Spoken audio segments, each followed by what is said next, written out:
Hello दोस्तों, Edvik classes पे आप सभी का मैं स्वागत करता हूं। मैं आप लोगों को पढ़ा रहा हूं हिंदी, और हिंदी में पढ़ा रहा था क्या तो कहेंगे वर्णमाला, और वर्णमाला में भी चल रहा है क्या तो बोलेंगे स्वर।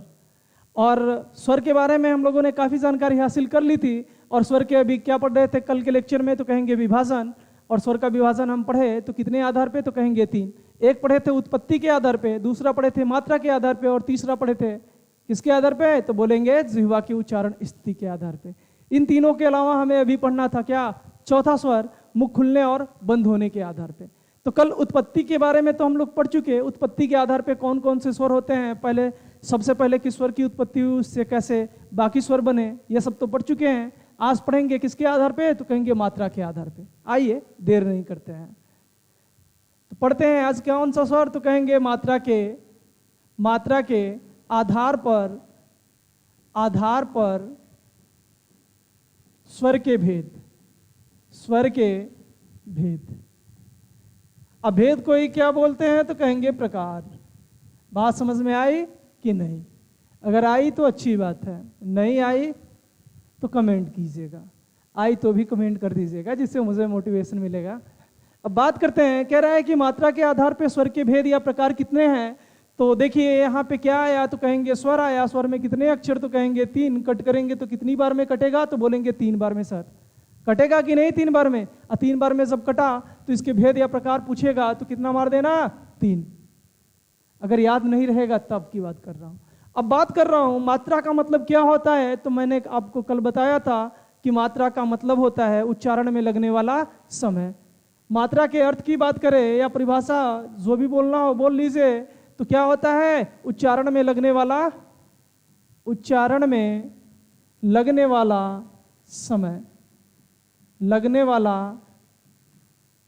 समय क्या कहलाता है तो कहेंगे मात्रा कहलाता है। इतनी बात समझ में आई। अब बात करते हैं कि ये जो हम पढ़ रहे हैं कि मात्रा के आधार पे स्वर के भेद, क्या इससे पहले कोई ऐसा व्यक्ति था जिसने इसको क्या किया था, सबसे पहली बार मात्रा के आधार पे स्वरों को बांटा था? ऐसा कौन सा व्यक्ति था जिसने मात्रा के आधार पे स्वरों को 3 भागों में बांटा था? तो वो व्यक्ति थे पाणिनि महोदय। एक व्यक्ति थे संस्कृत के जनक या पिता या प्रकांड विद्वान कह लें, जिनका नाम था क्या पाणिनि। पाणिनि महोदय ने सर्वप्रथम का मतलब होता है सबसे पहली बार। सर्वप्रथम मात्रा के आधार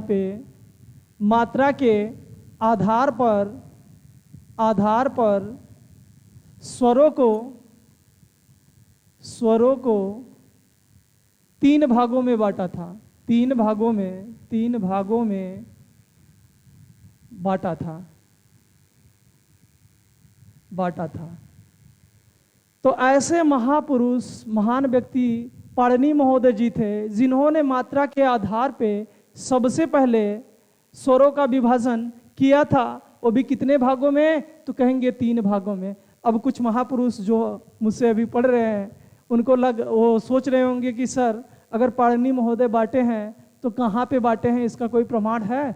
तो जिनको प्रमाण चाहिए उनके लिए ये है कि ले लो बाबू प्रमाण। तो पाणिनि महोदय थे, इन्होंने सबसे पहले मात्रा के आधार पे स्वरों को 3 भागों में बांटा था।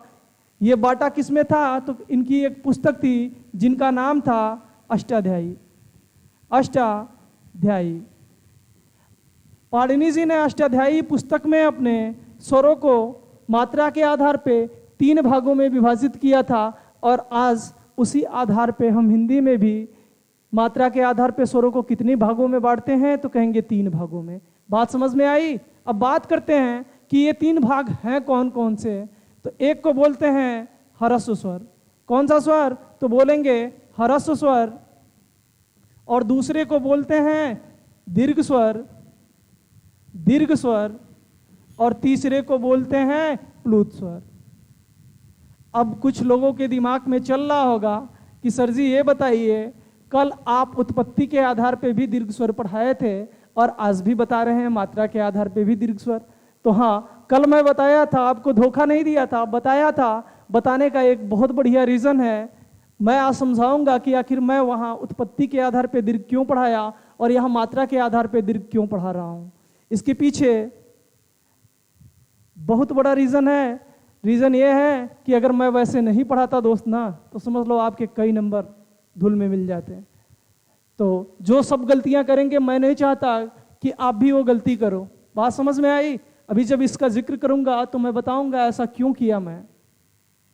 और पहला कौन सा स्वर है, तो बोलेंगे हरस स्वर। और हरस स्वर के उपनाम की बात करें तो उपनाम कल हम पढ़े थे, कौन सा स्वर? मूल स्वर।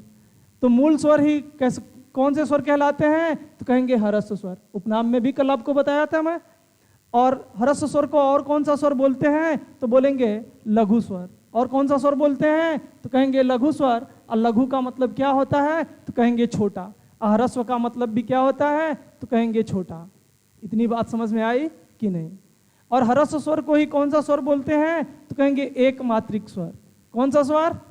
एक मात्रिक स्वर। एक मात्रिक का मतलब होता है जिसकी कितनी मात्रा हो, तो कहेंगे एक मात्रा। जिसमें एक मात्रा होगा उसको कौन सा स्वर बोलेंगे, तो कहेंगे हरस स्वर। अब बात समझ में आई कि नहीं? मूल मतलब कल क्या बताया था मैंने, दादाजी। दादा का निर्माण सबसे पहले हुआ था, जाहिर सी बात है। अगर हम कहें आपके परिवार के जड़ कौन, तो बोले थे कि दादा। और दादा कितने भाई, तो कहे थे कि आप लोग 4 भाई। कल मैं पढ़ाया था कि नहीं? तो दादा का भी कॉन्सेप्ट आपके विचार में आपके लिए रखना सही नहीं है। चलिए बात करते हैं हरस स्वर की। अगर आपसे कोई पूछे हरस स्वर की संख्या कितनी, तो उससे बता देना कितना, 4। अब बात आती है कि हरस स्वर कहते किसे हैं, छोटा स्वर कहते किसे हैं, तो उससे बता देना कि मात्रा के आधार पे पढ़ रहे हैं, इसलिए परिभाषा भी किसके अनुसार, मात्रा के आधार पे। तो जिन स्वरों के उच्चारण में कितनी मात्रा का समय लगे, तो कहेंगे एक मात्रा का समय लगे। समय लगे क्या करने में, तो बोलेंगे उच्चारण करने में। उच्चारण करने में जिन वर्णों के उच्चारण में या जिन स्वरों के उच्चारण में दोस्त कितनी मात्रा का समय लगे, तो बोलेंगे एक मात्रा का। तो उसे कौन सा स्वर बोलेंगे, हरस स्वर। बात समझ में आई? अब कोई पूछे कि हरस स्वर कौन कौन से हैं, तो एक मात्रा वाले उठा के रख देना। एक का नाम क्या है, अ। दूसरा छोटी, तीसरा छोटा उ, और चौथा जिसको बोलते हैं क्या, तो बोलेंगे री। अब री भी 2 तरीके का होता है, एक होता है छोटी री और दूसरा होता है कौन सी री, तो कहेंगे बड़ी री। और जो लोग नए हैं हमारे वीडियो को कल के नहीं देखे हैं, वो जाके प्लेलिस्ट से वीडियो को देख ले। हो सकता है कुछ लोगों को समझने में दिक्कत आ रही हो, तो अगर ऐसा है तो पहले उस वीडियो को देख लीजिए, फिर इसको देखिएगा। अब बात करते हैं दीर्घ स्वर की। तो दीर्घ का अर्थ जो होता है वो होता है क्या, तो बोलेंगे बड़ा। दीर्घ का मतलब क्या होता है, बड़ा। और इसे ही क्या बोलते हैं, तो कहेंगे गुरु। बड़े को क्या बोलते हैं, गुरु।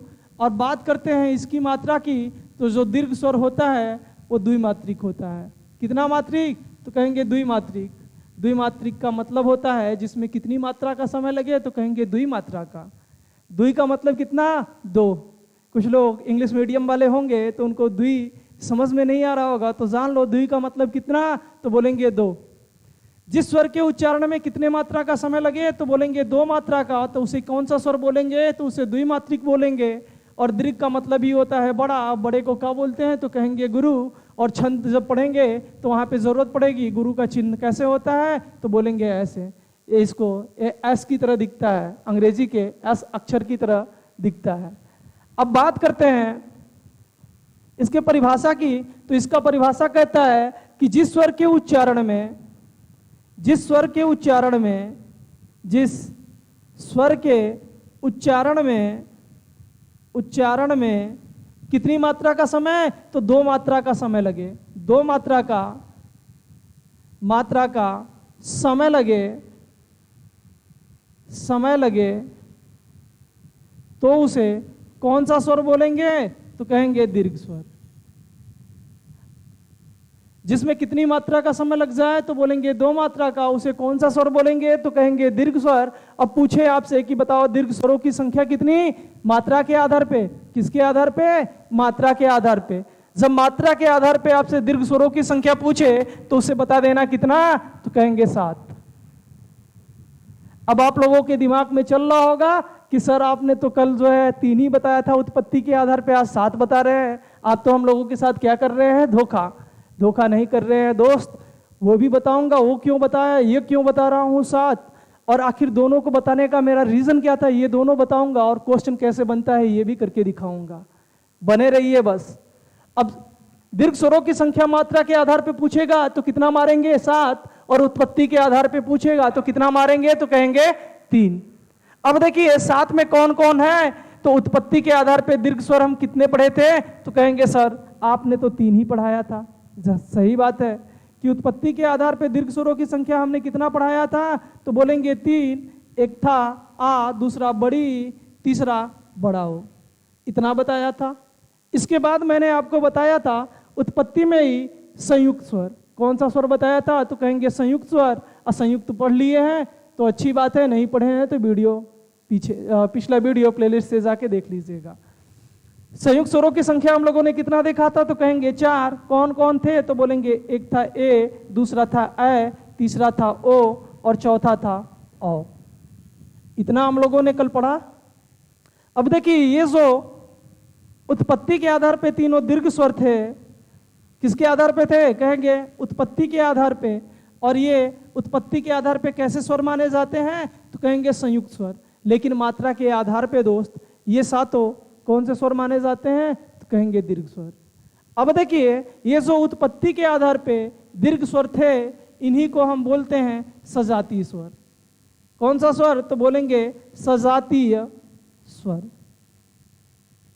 अब आप में से किसी को ये लग रहा होगा कि बताओ सर सजातीय का मतलब क्या होता है, तो सजातीय का मतलब होता है एक ही जाति के या अपने समान जाति के। बात समझ में आया। जो एक ही जाति के होंगे या समान होंगे उन्हें क्या बोलेंगे, तो कहेंगे सजातीय। और इसी को बोलते हैं उत्पत्ति के आधार पे जो दीर्घ स्वर होता है उसी को सजातीय संधि स्वर बोलते हैं। कौन सा स्वर, तो बोलेंगे सजातीय संधि स्वर। और जो उत्पत्ति के आधार पे ये 4 संयुक्त स्वर थे, इन्हीं को हम बोलते हैं विजातीय संधि स्वर। इसको कौन सा स्वर बोलेंगे, तो इसको कहेंगे विजातीय संधि स्वर। अब बात आती है कि विजातीय का मतलब क्या होता है, तो विजातीय का मतलब होता है अलग अलग जाति के। जो अलग अलग स्वरों से मिलके बनेगा उसे कौन सा बोलेंगे, विजातीय। और विजातीय संधि स्वर। तो विजातीय संधि स्वर की संख्या कितनी, तो कहेंगे 4। और वो चारों कैसे स्वर होते हैं, तो कहेंगे उत्पत्ति के आधार पे संयुक्त होते हैं, लेकिन मात्रा के आधार पे कैसे, दीर्घ। अब बात आती है कि अगर ये सजातीय स्वर हैं तो कैसे सजातीय स्वर हैं। अब देखिए बात करते हैं कि ये जो आ है, आ किससे बना है, तो कहेंगे जब हम अ में अ को 2 बार जोड़ते हैं, कितनी बार जोड़े, 2 बार जोड़े, तो क्या बन जाएगा, तो कहेंगे आ। अब बताओ अ दोनों समान है कि नहीं, तो बोलेंगे हाँ एक समान है, एक जैसे हैं। अब जब एक ही स्वर को 2 बार जोड़ दिए तो क्या बन गया, आ। तो ये 2 बार जो जोड़े हैं दोस्त, दोनों एक जैसे हैं कि अलग अलग, तो बोलेंगे नहीं सर एक जैसे हैं। और जब 2 एक जैसे जुड़ के आपस में बन रहे हैं तो उसे कौन सा बोलेंगे, तो कहेंगे सजातीय। इसीलिए इसे कौन सा स्वर बोलते हैं, सजातीय संधि स्वर। कोई पूछे इन तीनों में कौन सी संधि, तो उसे बता देना दीर्घ संधि। अब बात आई है संधि की, तो संधि में पढ़ा जाएगा डिटेल में, यहाँ पढ़ रहे हैं वर्णमाला। इसी तरीके से अगर हम बड़ी ई को उठाएं तो जब 2 ठो ई आपस में जोड़ेंगे तो कौन सा ई बनाएगा, तो कहेंगे बड़ी ई। बनाएगा कि नहीं, तो बताइए ई कितनी बार जुड़ रहा है, तो कहेंगे 2 बार। और दोनों एक जैसे हैं कि अलग अलग है, तो बोलेंगे एक जैसे हैं। इसीलिए इसको भी कौन सा स्वर बोलते हैं, सजातीय स्वर। अब बात आई ऊ की, तो ऊ को बड़ा ऊ बनाने के लिए ऊ कितनी बार जोड़ते हैं, तो कहेंगे 2 ठो ऊ जोड़ते हैं एक में, तब जाके क्या बनता है, तो कहेंगे बड़ा ऊ। अब बताइए ये दोनों ऊ अलग अलग हैं कि एक ही जैसे हैं, तो बोलेंगे एक जैसे हैं सर। और जब एक जैसे 2 आपस में जुड़ेंगे तो बोलेंगे ना समान जाति के हैं, सेम हैं, जुड़ रहे हैं। और जब समान या सेम जुड़ेंगे दोस्तों से क्या बोलेंगे, सजातीय। और इसमें संधि बनता है, कौन सी संधि, तो बोलेंगे दीर्घ संधि। इसीलिए इसको सजातीय संधि स्वर बोलते हैं। बात समझ में आई कि नहीं आई, तो कमेंट में जाके कमेंट ठोका करिए और शेयर करिए ज़्यादा से ज़्यादा, तब तो समझ में आएगा कि नहीं मैं पढ़ा रहा हूँ तो आपको समझ में आ रहा है। अब बात करते हैं विजातीय संधि स्वर, आखिर इनको बोलते क्यों हैं, इसके पीछे रीजन क्या है। विजाती, लेकिन इसमें तो हमें अलग अलग कुछ दिख नहीं रहा है, तो आखिर विजाती क्यों बोले। विजाती का मतलब दोस्त बताया कि होता है अलग अलग जाति के। और जब दो चीजें अलग अलग होंगी और आपस में जुड़ जाएंगी तो उसे क्या बोलेंगे, विजाती। अब बात करते हैं, इसमें संधि भी बनती है, इसीलिए इसको विजातीय संधि स्वर बोलते हैं। जब संधि आएगा तो बताएंगे इससे कौन सी संधि बनती है। बात समझ में आई। पहले तो देख लेते हैं विजातीय आखिर काहे बोलते हैं। तो देखिए, पहला वर्ण उठाते हैं कौन सा, तो कहेंगे ए। अब बताओ ए किससे बना है, तो कहेंगे अ में सर। जब ई जोड़ देंगे तो क्या बन जाएगा, ए बन जाएगा। तो बताओ ए किससे बना है, अ में ई को जोड़ने से। तो यहाँ पे जो अ लिखा है, क्या लिखा है, अ लिखा है, ये अलग है और ई क्या है, अलग है। जब दोनों कैसे हैं दोस्त, दोनों अलग अलग हैं, दोनों अलग हैं और आपस में जुड़ जाएंगे तो क्या ये विजाती बनेगा कि नहीं। विजाती का मतलब ही होता है अलग अलग। और जब दो चीजें अलग अलग आपस में जुड़ेंगी तो क्या कहलाएगा, विजाती। इसीलिए इसको हम विजातीय संधि स्वर भी बोलते हैं। अब बात आई कि ए कैसे बना है, तो देखो ये जो ए है, अरे अ है, अ जो है, अ में जब हम ए को जोड़ेंगे तो क्या बना देगा, तो कहेंगे अ बना देगा। तो देखो यहाँ पे भी अ जो बना है वो अ और ए से बना है मिलके। तो दोनों अलग अलग हैं कि नहीं है। और यही सजाती में देखे तो दोनों सेम सेम जुड़ रहे थे, एक जैसे जुड़ रहे थे, इसीलिए इनको सजाती। और इसमें अलग अलग जुड़ने के कारण इसे क्या बोले, तो कहेंगे विजाती। अब बात करते हैं ओ की, तो ओ को भी देख लो, ओ किससे किससे बना है, तो कहेंगे जब अ में ऊ को जोड़ेंगे तो क्या बन जाएगा, तो कहेंगे ओ बन जाएगा सर। बताओ अ और ऊ क्या दोनों एक जैसे हैं, तो बोलेंगे नहीं, दोनों कैसे हैं, अलग अलग हैं, इसीलिए इनको क्या बोले, विजाती। अब बात करते हैं किसकी, औ की। जो औ है ये किससे बना है, जब अ में ऊ को जोड़ देंगे, अ में ओ को जोड़ देंगे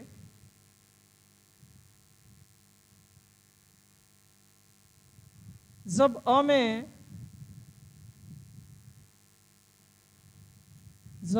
में किसको जोड़ेंगे, ओ को जोड़ेंगे तो क्या बना देगा, तो कहेंगे औ बना देगा। बताओ दोनों अलग अलग हुए कि नहीं, अलग अलग हुए ना, अच्छी बात है। इसी कारण से इसको क्या बोलते हैं, विजाती। और दोनों सेम होने के कारण इसको क्या बोलते हैं, सजाती। इतनी बात समझ में आई। हरस स्वर किसको कहते हैं, तो कहेंगे हरस स्वर का उपनाम जो है मूल स्वर है, लघु स्वर है, एक मात्रिक स्वर है। एक मात्रिक कहने का रीजन ये है कि इसमें एक मात्रा का समय लगता है। लघु स्वर इसलिए कहते हैं कि हरस्व का मतलब क्या होता है, छोटा, तो कहेंगे लघु का मतलब भी क्या होता है, छोटा। और छोटे स्वरों को हम क्या बोलेंगे, तो कहेंगे लघु स्वर। दोनों का मतलब समझ में आ गया। और मूल स्वर इसलिए इसको कहते हैं कि सबसे पहले पूरे 11 स्वरों में से इन्हीं 4 स्वर का निर्माण हुआ था। सबसे पहले किसका जन्म हुआ था, इनका हुआ था। इसीलिए स्वरों की जड़ की बात करें, मूल का मतलब क्या होता है, जड़। तो स्वरों की उत्पत्ति के जड़ कौन माने जाते हैं, कहेंगे यही। सबसे पहले कौन बना, तो कहेंगे यही बना, यही 4 बने और इन्हीं से बाकी स्वरों का क्या हुआ, जन्म हुआ। इतनी बात समझ में आई। दूसरा पढ़े दीर्घ स्वर। तो आपसे कोई पूछे कि बताओ दीर्घ का मतलब या अर्थ क्या होता है, तो कह देना बड़ा, और बड़े को ही क्या बोलते हैं, गुरु। अब कोई पूछे कि गुरु का चिन्ह कैसा दिखता है, तो बता देना अंग्रेजी के एस अक्षर की तरह दिखता है। और कोई पूछे कि जो दीर्घ स्वर होता है कितने मात्रा का होता है, तो कह देना द्विमात्रिक होता है, इसमें 2 मात्रा होती है। और पूछेगा कि इसकी परिभाषा बताओ, तो उससे बोल देना जिस वर्ण के उच्चारण में 2 मात्रा का समय लगे उसे कौन सा बोलेंगे, तो कह देना दीर्घ स्वर बोलेंगे। अब बात करें कोई कि पूछे आपसे कि उत्पत्ति के आधार पे दीर्घ स्वरों की संख्या कितनी, तो बता देना उत्पत्ति के आधार पे 3। और कोई पूछे कि मात्रा के आधार पे, तो मात्रा के आधार पे कितना, 7। अब बात आती है 7 में कौन कौन होते हैं, तो 3 उत्पत्ति वाले दीर्घ स्वर होते हैं जिनको हम सजातीय संधि स्वर बोलते हैं, और 4 संयुक्त स्वर होते हैं जिनको हम विजातीय संधि स्वर बोलते हैं। इसमें याद करने का झंझट नहीं है, जो उत्पत्ति वाला पढ़े हैं बस यहाँ पे लाके रख देना है। इसमें कुछ अलग से हमें पढ़ने की जरूरत नहीं थी, बस बताया हूँ। और जो आज नए लोग हैं जो वीडियो देख रहे हैं वो प्लेलिस्ट से जाए और कल के वीडियो को देख लें। इतनी बात समझ में आई। तो स्क्रीनशॉट लीजिए और आगे पढ़ते हैं किस स्वर के बारे में, प्लूत के बारे में।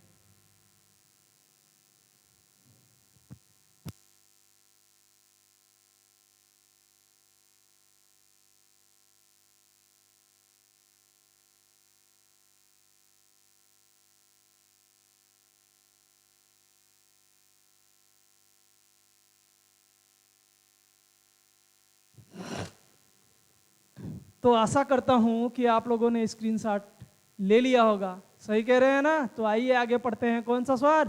प्लूत स्वर। बात करते हैं प्लूत स्वर की। प्लूत स्वर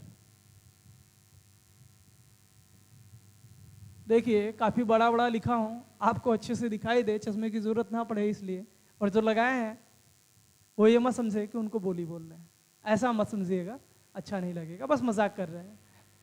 अब देखिए ये जो प्लूत स्वर है, इसके उच्चारण में अगर हम बात करें तो कितनी मात्रा का समय लगता है। प्लूत स्वर का जब हम उच्चारण करते हैं तो इसमें 3 मात्रा का समय लगता है। और जिन स्वरों के उच्चारण में या जिन वर्णों के उच्चारण में दोस्त कितने मात्रा का समय लगे, तो बोलेंगे 3 मात्रा का समय लगे तो उसे कौन सा स्वर बोल देंगे, तो बोलेंगे प्लूत स्वर। प्लूत स्वर कहते हैं। जिन वर्णों के उच्चारण में कितनी मात्रा का समय लगेगा, तो कहेंगे 3 मात्रा का। जब 3 मात्रा का समय लगेगा तो उसे कहेंगे प्लूत स्वर। अब बात आती है कि क्या प्लूत स्वर का प्रयोग हिंदी में होता है? सही बोले ना? क्या प्लूत स्वर का प्रयोग हिंदी में होता है? तो बता देना कि ये जो प्लूत स्वर है, प्लूत स्वर का प्रयोग हिंदी में नहीं होता। प्लूत स्वर का प्रयोग हिंदी में नहीं होता है। अब कहां होता है कोई पूछे तो बता देना, संस्कृत में होता है। प्लूत स्वर का प्रयोग कहां होता है? प्लूत स्वर का प्रयोग हिंदी में नहीं होता है। प्लूत स्वर का प्रयोग हिंदी में नहीं होता है, बल्कि कहां होता है, तो कहेंगे संस्कृत में होता है। अब कुछ लोगों के दिमाग में चल रहा होगा कि सर बताइए, जब हिंदी में प्लूत स्वर का प्रयोग नहीं होता है तो आखिर हमें पढ़ा क्या रहे हैं प्लूत स्वर? बात समझ, सही कह रहे हैं कि गलत कह रहे हैं? आप लोगों के दिमाग में यही चल रहा होगा सर कि बताइए सर कि जब प्लूत स्वर का प्रयोग हम हिंदी में करते ही नहीं है तो जो है पढ़ क्या रहे हैं। ये क्वेश्चन भी अगर आपके दिमाग में चल रहा है तो लाजमी है, जायज है, चलना चाहिए।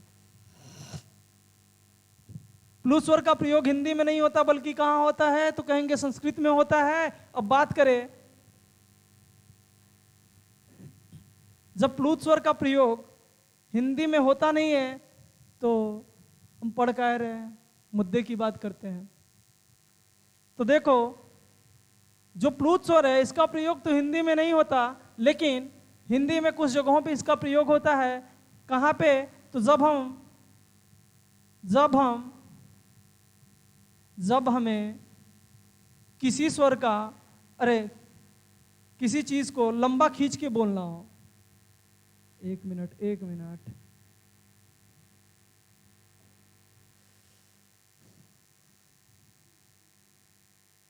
इसका प्रयोग जो है प्लूत स्वर का कहां नहीं होता, तो कहेंगे हिंदी में नहीं होता। लेकिन हिंदी में इसका प्रयोग हम खाली करते हैं तो किसमें, तो कहेंगे उच्चारण करने में। किसमें करते हैं? उच्चारण में। अब बात आई कि सर उच्चारण में हमें आखिर जरूरत क्यों पड़ी कि हम प्लूत स्वर का जो है हिंदी में खाली उच्चारण करने में करते हैं? तो जाहिर सी बात है इसकी जरूरत है। क्यों है मैं बताता हूं। देखो, जब हमें किसी चीज को, किसी वर्ण को या किसी बात को, वर्ण को लंबा बोलना हो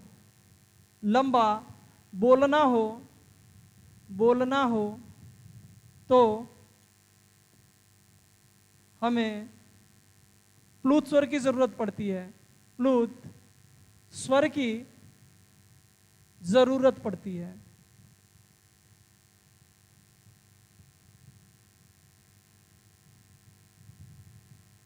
अगर हम बात करें प्लूत स्वर के प्रयोग की, तो प्लूत स्वर का प्रयोग हिंदी में नहीं होता, लेकिन हाँ प्लूत स्वर का हम प्रयोग जरूर करते हैं। जब क्या करते हैं, किसी वर्ण का उच्चारण या किसी चीज को बोलते हैं। उच्चारण का मतलब क्या होता है, तो कहेंगे बोलना। और जब बोलते हैं तो हमें कभी कभी किसका जरूरत पड़ता है, तो कहेंगे प्लूत स्वर का। इसीलिए प्लूत स्वर का प्रयोग तो चाहे या ना चाहे, लेकिन कभी कभी करना पड़ ही जाता है। और जब पड़ जाता है तो इसीलिए इसको भी उठा के रख लिए। अब बात आई है कि इसका हम प्रयोग या उच्चारण क्यों करते हैं, मतलब जब उच्चारण करते हैं तो उच्चारण में काहे इसका सहारा लेते हैं। एक डायलॉग सुने हैं ना, कातिया कुत्तों का सहारा लेना छोड़ दे। सुने हैं कि नहीं, मुझे डायलॉग अच्छे से याद नहीं है, तो देखिए, लेकिन ये क्या लेगा, सहारा जरूर लेगा इसका। अब बात आई कि आखिर जब हम लंबा हमें बोलना होता है या खींच के बोलना होता है तो कैसे प्लूत स्वर की जरूरत पड़ती है, ये भी हमें देखना है कि आखिर किस तरीके से हमें इसकी जरूरत पड़ती है लंबा बोलने के लिए। तो आइए देखते हैं। अब अगर हम बोले, आपसे कहे कि बोलो राम, तो आपको कितना समय लगेगा। बोलेंगे राम, क्या बोले, राम, खत्म, तुरंत खत्म, बहुत जल्दी बोल दिए, इसमें बहुत कम समय लगा। इसी को हम कहे, बोलिए राम, क्या बोलिए, राम। तो इसी वर्ड को आप जब खींच के या लंबा बोलना चाहते हो तब आपको जरूरत किसकी पड़ जाएगी, तो कहेंगे प्लूत स्वर की। अब देखिए कैसे। राम बोले तो हमें कितना समय लगा, तो कहेंगे कम समय लगा। इसी राम को जब हमें लंबा खींचना हो, देखते हैं सीरियल वगैरह, तो उसमें लोग तपस्या करते हैं, तो दिखते हैं राम बोलते हैं कि नहीं, तो बहुत लंबा खींच के वो बोलेंगे। और जब लंबा खींच के हमें बोलने की जहां जरूरत पड़ेगी वहां हमें क्या चाहिए, तो कहेंगे प्लूत स्वर चाहिए। बिना प्लूत स्वर के कभी भी हम लंबा खींच के बोल नहीं सकते। अब देखिए, जब हमें इसी रा वर्ण को लंबा खींचना होगा तो जाहिर सी बात है हम कैसे लिखेंगे, राम लिखेंगे कि नहीं।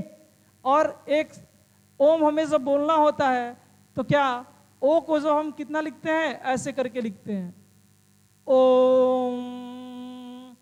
क्या कभी हम ये बोलते हैं ओम, नाम देखे होंगे ना, किसी का नाम रहता है ओम, ऐसे लिख देगा, म लिख देगा, तो इसको बोलने में कितना समय लगेगा, तो कहेंगे सर थोड़ा सा समय लगेगा। बोल के देखिए, बोलेंगे ओम, खत्म।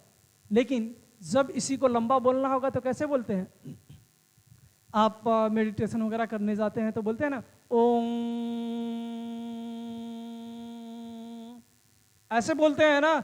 तो जब हमें किसी वर्ण को लंबा खींच के बोलना होता है तो हमें जरूरत हमेशा किसकी पड़ेगी, तो कहेंगे प्लूत स्वर की पड़ेगी। इसीलिए प्लूत स्वर का जब हमें प्रयोग, इसीलिए प्लूत स्वर का प्रयोग हम कहाँ करते हैं, तो कहेंगे हिंदी में करते हैं। लेकिन ये जो प्रयोग है किस दृष्टि से किया जाता है, तो कहेंगे उच्चारण की दृष्टि से हम क्या करते हैं, प्रयोग करते हैं। लेकिन अगर वाकई में देखा जाए हमें ऐसे लिखने वगैरह की दृष्टि से, तो हम हिंदी में प्रयोग प्लूत स्वर का नहीं करते हैं, ना ही होता है। अब इसका प्रयोग लेखन वगैरह की दृष्टि से कहाँ होगा, तो कहेंगे संस्कृत में। लेकिन उच्चारण करने में जब हमें किसी वर्ण का लंबा खींचना होता है, किसी वर्ण को लंबा खींचना होता है, तो उच्चारण करने में इसकी क्या पड़ जाएगी, तो कहेंगे आवश्यकता पड़ जाएगी। आवश्यकता पड़ती है, इसीलिए प्लूत स्वर को हम कहाँ पढ़ते हैं, तो कहेंगे हिंदी में पढ़ते हैं।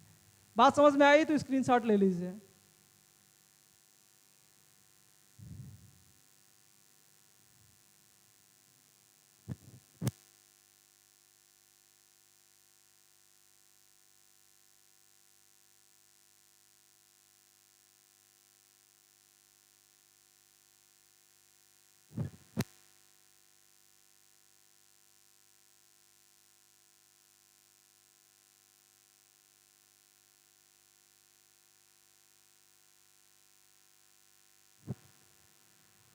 आइए आगे चलते हैं। मुझे उम्मीद है कि आप लोगों ने स्क्रीनशॉट बहुत अच्छे से ले लिया होगा। अगर आपको मेरा वीडियो पसंद आ रहा हो तो ज़्यादा से ज़्यादा लाइक शेयर एंड कमेंट करें दोस्त, ज़्यादा से ज़्यादा। बस यही करना चाहूँगा। अगर पसंद नहीं आ रहा है तो फिर करने की ज़रूरत नहीं है। अब बात करते हैं, स्वर का विभाजन तो हम दो देख लिए, एक उत्पत्ति वाला देख लिए, दूसरा मात्रा के आधार पे देख लिए, और तीसरा बचा है कौन, तो बोलेंगे जिह्वा के उच्चारण स्थिति के आधार पे। आइए देखते हैं। ये ऐसा याद होगा ना कि आपने कभी सपने में भी नहीं सोचा होगा। बात करते हैं जिह्वा के उच्चारण स्थिति के आधार पर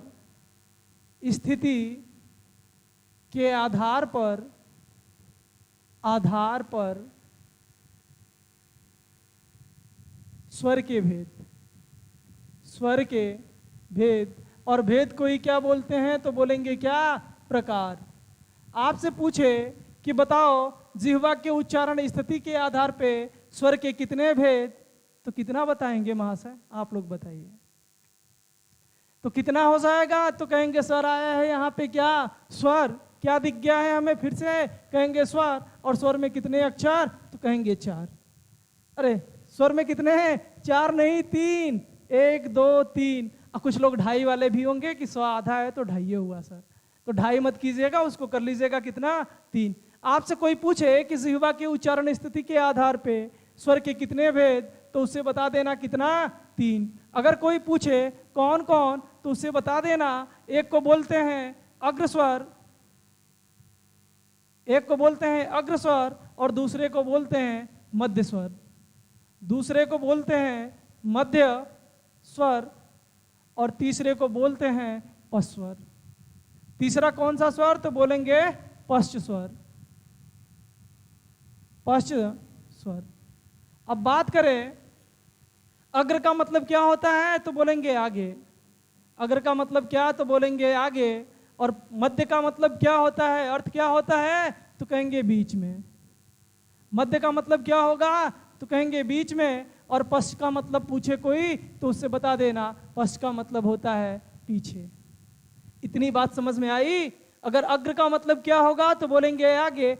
पश्च का मतलब क्या होगा, तो बोलेंगे पीछे। और मध्य का मतलब क्या होगा, तो उससे बता देना बीच में। अब बात आती है कि अग्र मध्य पश्च ये स्वर हम जिह्वा की उच्चारण स्थिति के आधार पर पढ़ रहे हैं, आखिर इसमें काम क्या है।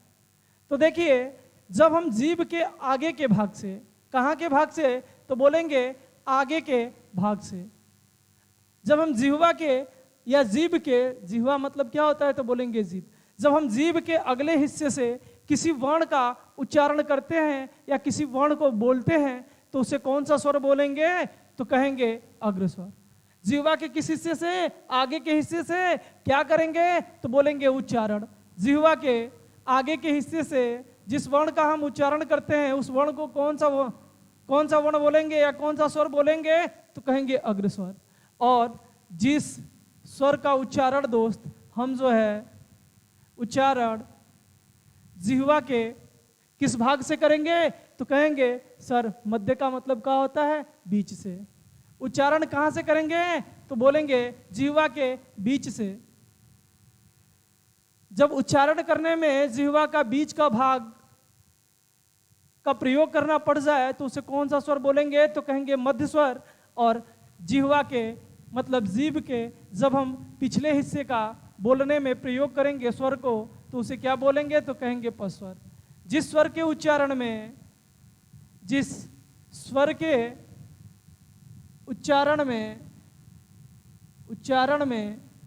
पिछले हिस्से जीभ के पिछले हिस्से का प्रयोग करते हैं, पिछले हिस्से का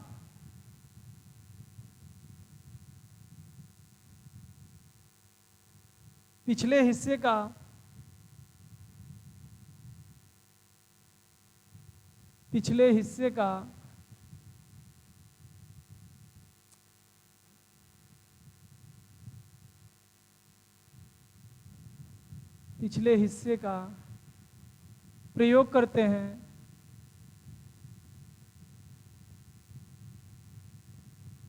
तो उसे कौन सा स्वर बोलेंगे, तो कह देना पश्च स्वर।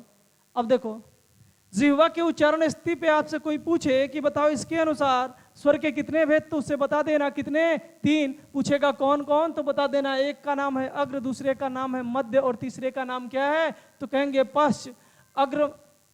अग्र स्वर किसे कहते हैं, तो कह देना जिस स्वर के उच्चारण में जिह्वा मतलब जीभ के आगे का हिस्से का हम प्रयोग करते हैं, उसे क्या करते हैं, तो कहेंगे अग्र स्वर। कोई मध्य स्वर पूछेगा तो बता देना जिस स्वर के उच्चारण में जिह्वा का मध्य भाग प्रयोग में आता है उसे हम क्या बोलेंगे, तो कहेंगे मध्य स्वर। और जिसमें जिह्वा के पश्च भाग का प्रयोग हम करें जिस स्वर के उच्चारण में, उसे कौन सा स्वर, तो बोलेंगे पश्च स्वर। अब बात आती है कि इसमें आएगा कौन कौन, तो एक सूत्र लिखता हूं दोस्त, एक ही सूत्र में तीनों साफ। यह सूत्र इतना बढ़िया है कि आपको अच्छे से याद हो जाएगा।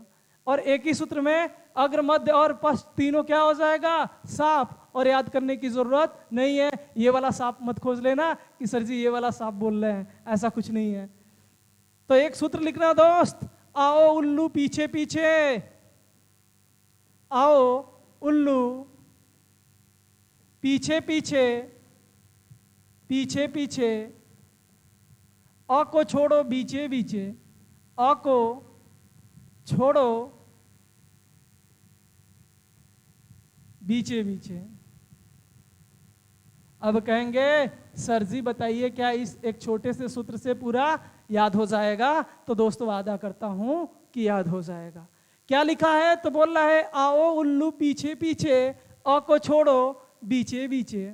बात समझ में आई कि नहीं? एक बार सूत्र बोलो जहां हो वहीं, आओ उल्लू पीछे पीछे, अ को छोड़ो बीचे बीचे। देखो कुछ लोग बुला भी रहे हैं, अरे बुलाना मत दोस्त, दिन में उल्लू कहां से आएगा बेचारा, उसको दिन में दिखाई उखाई देता नहीं है।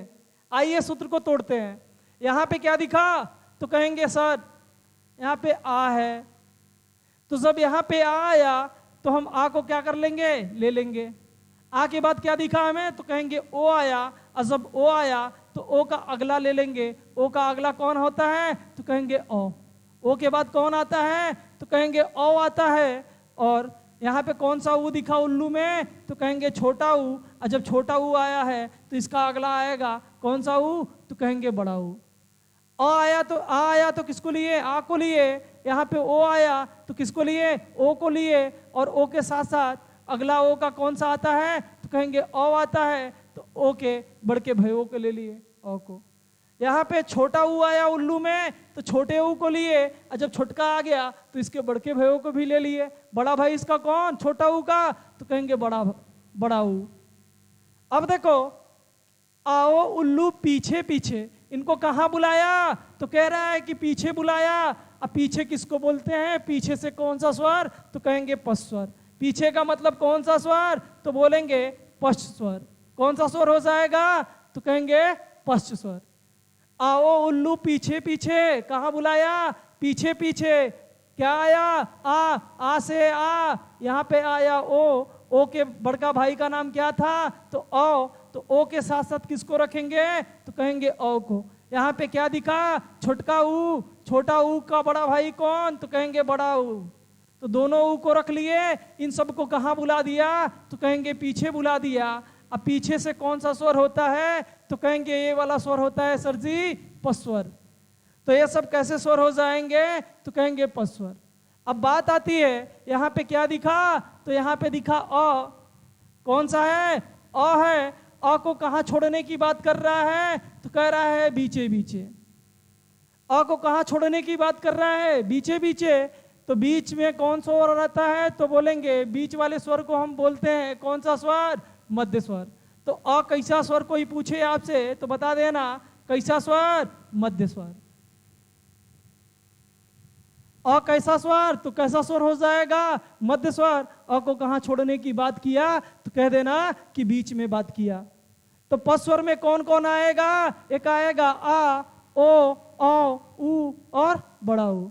अब देखो इसमें इतना ही नहीं, एक आगत का आ भी आता है।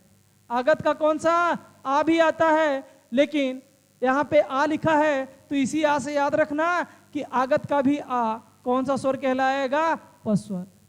अब आपसे कोई पूछे कि बताओ ये जो पश्च स्वर है इसकी संख्या कितनी, क्या पूछे, पश्च स्वर की संख्या, तो उससे बता देना जो पश्च स्वर है उसकी संख्या कितनी, 5। नहीं भरोसा है गिन लो, 1 2 3 4 और 5। कौन कौन आएगा, तो गिन देना आओ उल्लू। क्या बोलना, आओ उल्लू पीछे पीछे। पीछे पीछे का मतलब क्या, पश्च स्वर। आओ में क्या आया, आ। ओ के साथ कौन आएगा, तो कहेंगे ओ। उल्लू में क्या दिखा, तो कहेंगे ऊ। जब छोटा ऊ आया तो बड़ा ऊ भी होगा। और अ को कहाँ छुड़वा दिया, तो कहेंगे मध्य में। और मध्य का मतलब कौन सा स्वर, तो कहेंगे बीच। तो आपसे कोई पूछे अ कैसा स्वर, तो कह देना मध्य स्वर। अब देखो हमारे पास स्वर कितने थे, तो कहेंगे सर 11 ठो थे। कै ठो पढ़ लिए, 5 1 6, बचे कितने 5, तो पांचों को इधर लिख दो, पांचों को लिख दो। कौन कौन बचे, तो कहेंगे सर 2 ठो ई बच गई है, दोनों ई, ए और ए। कौन, ए और ए। एक खो वर्ण बचा है, कौन सा, री। एक खो कौन सा बचा है, तो कहेंगे री। लेकिन दोस्त जिह्वा के उच्चारण स्थिति के आधार पे ये जो री है ना, इस री को नहीं बांटा गया है, इसको किसी में नहीं रखा गया है, ना तो आगे वाले में, ना पीछे वाले में, ना बीच वाले में। री को कहीं नहीं रखा गया है, तो री को हटा दो दोस्त, री को क्या कर दो, हटा दो। अब कोई पूछे कि ये चारों कैसे, तो ये चारों कैसे, अग्रस्वर। कैसे स्वर, तो बोलेंगे अग्रस्वर। 6 पढ़ लिए, जो 4 बचे वो कैसे स्वर, तो कहेंगे अग्रस्वर। और 5वां कौन बचा है, तो कहेंगे री। री को काउंट करेंगे नहीं, किसके अनुसार, जिह्वा के उच्चारण स्थिति के आधार पे जब स्वरों का क्या करेंगे, विभाजन। तो इतना तो समझ लिए, सूत्र आपको याद हो चुका होगा, तोड़ना भी सीख चुके हैं आप, मैं ये उम्मीद करता हूं आपसे। नहीं किए हैं तो दोबारा जाके फिर से देख लीजिए।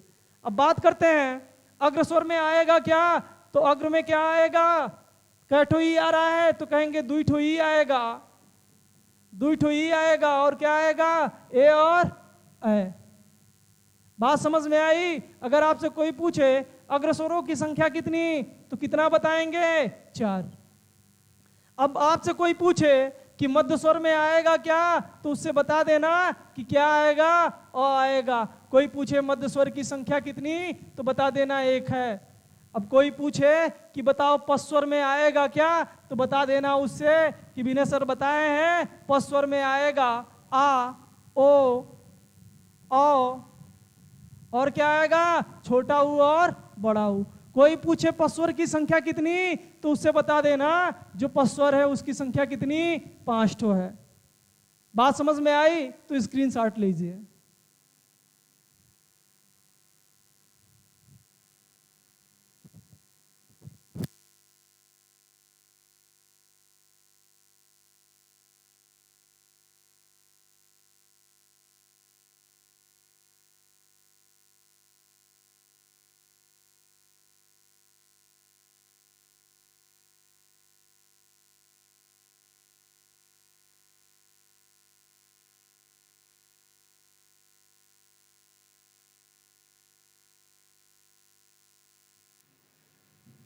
आपसे उम्मीद करता हूं कि आप लोग स्क्रीनशॉट अच्छे से ले चुके होंगे। आइए अब पढ़ते हैं इन तीनों के अलावा एक और, जिससे बार बार क्या करता है, प्रश्न पूछता रहता है।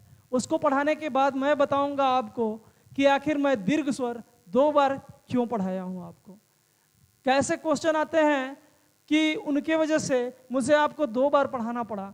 तो उस सारे क्वेश्चनों को मैं दिखाऊंगा आपको और करवाऊंगा भी, बताऊंगा भी आखिर कैसे 2 बार हमने पढ़ा और मैंने आपको पढ़ाया।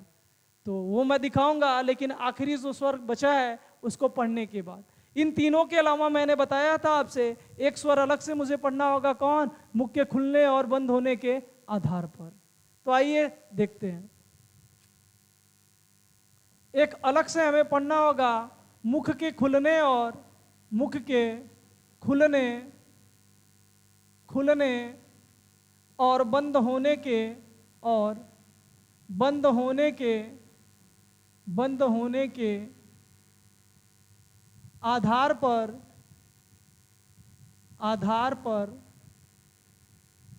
स्वर के भेद।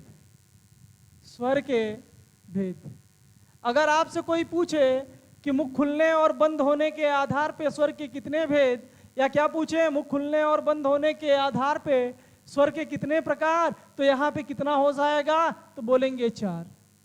कितना, तो बोलेंगे 4। अब बात आती है कि मुख के खुलने और बंद होने के आधार पे स्वरों को कितने भागों में बांटा गया, तो आपने बोला क्या, 4। अब बात आती है कौन कौन से दोस्त, तो उससे बता देना। एक का नाम है क्या, विपरीत स्वर। एक को कौन सा स्वर बोलेंगे, तो एक को बोलते हैं विपरीत स्वर और दूसरे को बोलते हैं अर्ध विपरीत। कौन सा स्वर? तो बोलेंगे अर्ध विपरीत स्वर। और तीसरे की बात करें तो तीसरे को बोलते हैं समवृत्त स्वर, समवृत्त स्वर। और चौथे को बोलते हैं अर्ध समवृत्त स्वर, अर्ध समवृत्त स्वर। अब देखिए इसके आधार पे हमें कितने स्वर पढ़ने हैं, तो कहेंगे 4 पढ़ने हैं। एक पढ़ना है विपरीत, दूसरा पढ़ना है अर्ध विपरीत, और तीसरा पढ़ना है समवृत्त, और चौथा पढ़ना है अर्ध समवृत्त। यही 4 ठो स्वर, 4 ठो हमें पढ़ना है। बहुत अच्छे से पढ़ लेंगे, इसमें कुछ है नहीं। अब बात करते हैं कि विपरीत स्वर आखिर कहते किसके हैं, किसको कहते हैं, तो उसे बता देना। जिन स्वरों के उच्चारण में, जिनके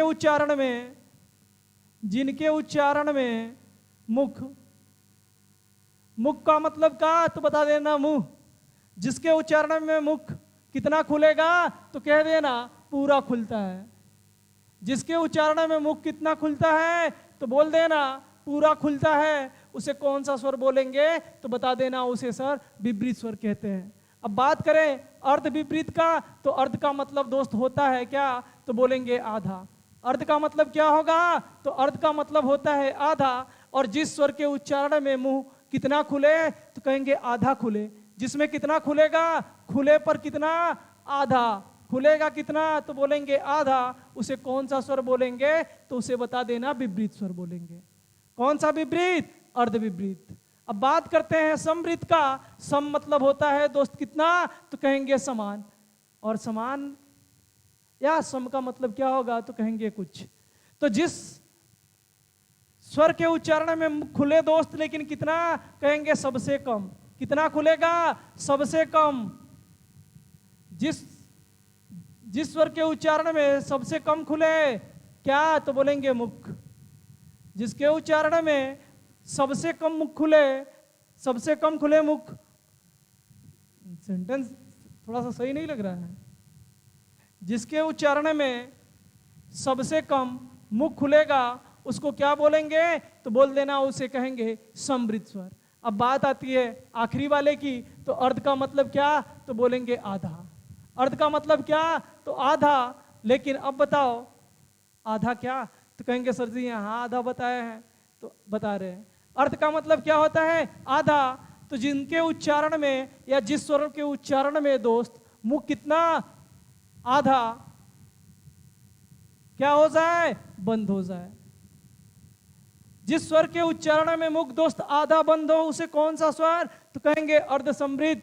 लेकिन अब कहेंगे सर जी यहां तो आधा बोले हैं कि नहीं, तो यहां आधा खुलवा दिए हैं। ये नीचे से ऊपर की तरफ खुलता है, और जब इसका बोलेंगे तो ऊपर से नीचे की ओर एक खुलता है। बात समझ में आई कि नहीं। अब देखिए बात करें विपरीत की, तो कह रहा है जिन स्वरों के उच्चारण में मुख कितना खुले दोस्त, पूरा खुले, उसे कौन सा, तो कहेंगे विपरीत। अब बोलिए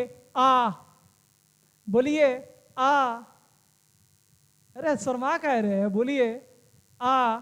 मुख कितना खुला, तो कहेंगे सर जी पूरा खुल गया। जब पूरा खुल गया तो आ कैसा स्वर पूछेंगे, तो क्या बताएंगे, विपरीत स्वर। देखते हो ना, जब छोटे बच्चों को ले जाते हैं टाफी, बोलते हैं आकर आकर बाबू आकर, तो ऐसे मुंह भरता है आ, इतना बड़ा सा मुंह डालता खोलता है, और हम क्या करते हैं, टाफी का डाबदनी डाल देते हैं मुंह में। डालते हैं कि नहीं, तो बोलेंगे हाँ सर सही बात है। और आप लोग फुल्की खाने जाते हैं, सख्त कर लड़कियां देखे हो कि नहीं, जब फुल्की खाने जाती है तो मुंह तो वो बड़ा सा खोलेंगे कि पूछो मत, एक ही बार में एक ही झटके में फुल्की खा जाएंगे। लड़कों का तो नहीं बता सकते, बेचारे काट काट के कभी कभी फुल्की खाते हैं, पानी नीचे गिरता है और जो भरा रहता है वो भी गिर जाता है। तो आइए आगे चलते हैं। अब बात करते हैं अर्ध विपरीत स्वर में, कि अर्ध विपरीत स्वर में आएगा क्या। कोई पूछे कि अर्ध विपरीत में कौन कौन से स्वर आता है, तो पहले बता देना अर्ध का मतलब होता है आधा, जिसमें मुख कितना खुले, आधा खुले, उसे क्या बोलेंगे, तो कहेंगे अर्ध विपरीत। इसमें आएगा पहले क्या, तो बोलेंगे अ। बोलिए अ। मुंह कितना खुला, तो कहेंगे सर जी आधा खुला है। बोलिए ऐ, क्या बोलिए, ऐ। इसमें ये एक चुंडी दिख रहा है दोस्त, लेकिन चुंडी कितने होते हैं? तो कहेंगे दुई होते हैं। ए का मात्रा कैसे लगता है? तो कहेंगे ऐसे। कितनी चुंडी? दुई चुंडी। इसके बाद क्या आएगा बोलिए? ओ। कौन सा? ओ। ओ बोल के देखो दोस्त, ओ बोलने में मुख कितना खुला है? आधा की पूरा? तो कहेंगे सर जी आधा। अब बात करते हैं, इसमें एक और आता है जिसको बोलते हैं आगत का आ। इस पे लगा होता है चंद्र बिंदु का कटोरा, लेकिन इसमें बिंदु ही नहीं होता। चंद्र बिंदु लगा होता है, लेकिन ये चंद्र बिंदु का बिंदु नहीं होता है, बस खाली होता है क्या? तो बोलेंगे कटोरा। इसीलिए इसको बोलते हैं आगत का आ। अभी जब व्यंजन पढ़ाएंगे दोस्तों, इसके बारे में भी पढ़ाएंगे। यह किस भाषा का है और इसका हम प्रयोग कहाँ करते हैं, किन किन शब्दों पे करते हैं, ये व्यंजन में मैं पढ़ाऊंगा। बने रहिए मेरे साथ। बात समझ में आई? और आपका यूपीपी या यूपी टेट या सीआरपीएफ या बीडीओ का एग्जाम होने से पहले मैं हिंदी पूरा कंप्लीट कर दूंगा दोस्त, पढ़ा के फ्री में, वो भी। बस मेरे साथ जुड़े रहिए। आर या पार।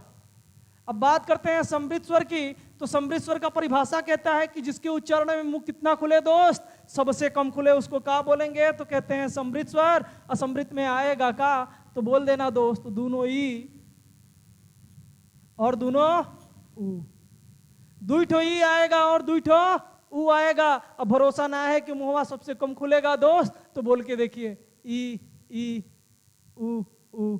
देखो लग रहा है ऐसा कुल, देखो आप लोगों में से लग रहा है कि कुछ लोग ऐसा बुला रहे हैं जैसे लग रहा है कुत्ते को बुला रहे हैं। ले तू, ये सब ना बोलना है। बोलना क्या है? ई ई ऊ ऊ। बात समझ में आई? अब बात करते हैं अर्ध समृद्ध में। तो अर्ध समृद्ध में मुंह कितना होगा दोस्त? आधा बंद होगा। और कोई पूछे अर्ध समृद्ध में आएगा क्या, तो उससे बता देना दोस्त एक आएगा।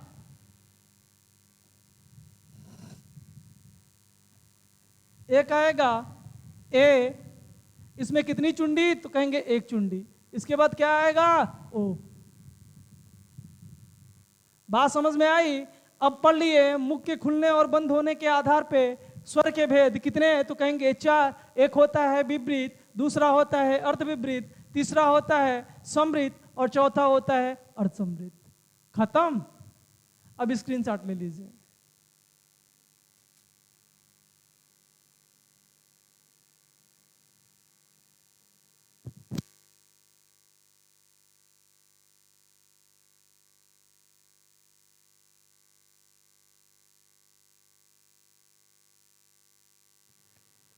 मैं आशा करता हूं कि आप लोगों ने स्क्रीनशॉट ले लिया होगा।